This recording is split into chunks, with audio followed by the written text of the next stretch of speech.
Assalamualaikum warahmatullahi wabarakatuh. Perkenalkan, nama saya Ermilia, NIM 1911210171, Prodi Pendidikan Agama Islam, Lokal 2H, Fakultas Tarbiyah dan Tadris, mata kuliah Bahasa Arab.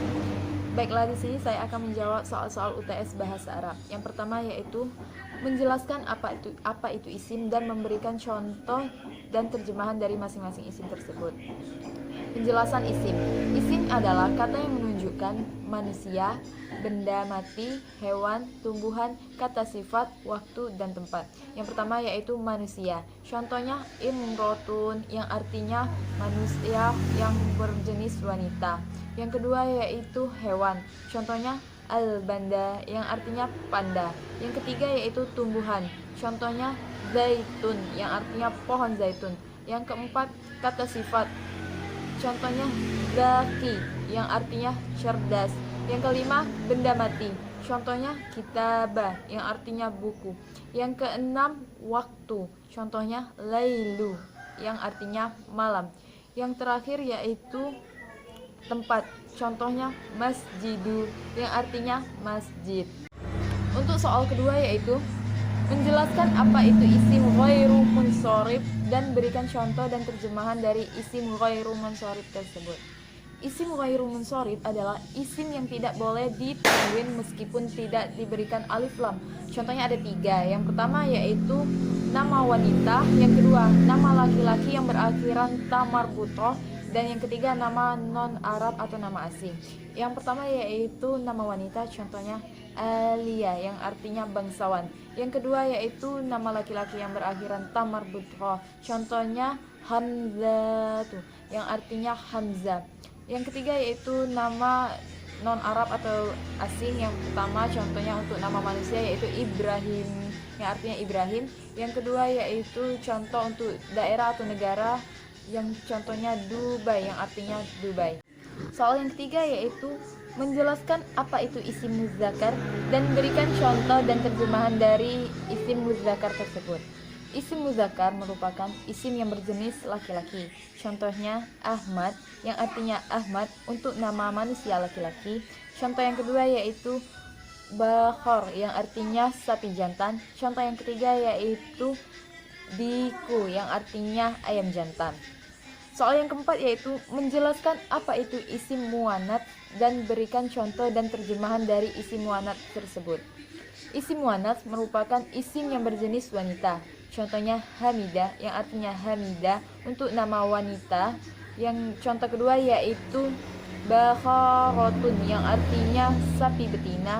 Contoh yang ketiga yaitu Dajajatun, yang artinya ayam betina. Soal yang kelima yaitu bagaimana cara membedakan isim muzakkar dan isim muannats. Terlebih dahulu kita harus mengenali apa itu isim muannats. Apabila tidak termasuk ke dalam isim muannats, maka kita dapat memasuknya ke dalam kelompok isim muzakkar. Menurut orang Arab, isim muannats merupakan manusia atau hewan yang berjenis wanita atau nama yang biasa digunakan untuk wanita. Nah, terlebih dari itu, maka kita dapat memasuknya ke dalam kelompok isim muzakkar. Soal yang keenam yaitu menjelaskan apa itu isim nakhiroh dan berikan contoh dan terjemahan dari isim nakhiroh tersebut. Bagaimana harokat akhir isim nakhiroh? Isim nakhiroh merupakan isim yang penunjukan bendanya belum jelas, belum tentu, dan masih umum. Contohnya yaitu kitabah, yang artinya buku, madrasah, yang artinya sekolah, insan, yang artinya manusia. Harokat akhir isim nakhiroh bertanwin kecuali untuk nama manusia. Walaupun nama manusia berharokat akhir tanwin tetapi tidak termasuk ke dalam isim nakhiroh. Soal yang ketujuh yaitu menjelaskan apa itu isim ma'rifah dan berikan contoh dan terjemahan dari isim ma'rifah tersebut. Bagaimana harokat akhir isim ma'rifah dan mengapa harokat akhir isim ma'rifah dapat berubah. Isim ma'rifah merupakan penunjukan benda yang sudah jelas atau sudah tentu benda apa yang dimaksudkan. Contohnya al-kitabu, yang berarti buku itu. Al-masjidu, yang artinya masjid itu. Harokat akhir pada isim ma'rifah biasanya berakhiran dhamma. Namun harokat tersebut dapat berubah dikarenakan adanya awalan alif lam pada setiap awal kalimat. Soal yang ke-8 yaitu bagaimana cara membedakan isim nakiro dan isim makrifah. Terlebih dahulu kita harus mengetahui apa itu isim makrifah. Apabila tidak termasuk ke dalam isim makrifah, maka kita dapat memasukkannya ke dalam kelompok isim nakiro.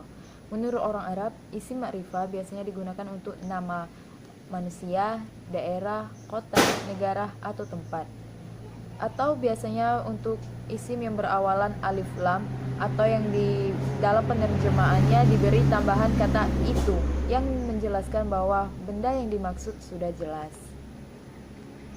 Soal yang ke-9 yaitu menjelaskan apa itu jumlah fi'liyah, apa saja syarat-syarat jumlah fi'liyah, dan berikan contoh dan terjemahan dari jumlah fi'liyah dengan failnya muzakkar. Jumlah fi'liyah merupakan kalimat yang sempurna yang diawali oleh fi'il. Syarat-syaratnya yaitu harus tersusun dari fi'il dan subjek.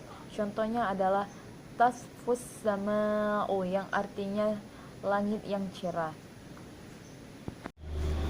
Soal yang ke-10 yaitu menjelaskan apa yang dimaksud dengan jumlah ismiyah, apa saja syarat-syarat dari jumlah ismiyah, dan berikan contoh dan terjemahan dari jumlah ismiyah dengan isim muzakkar dan bagaimana harokat akhir dari setiap kata jumlah ismiyah.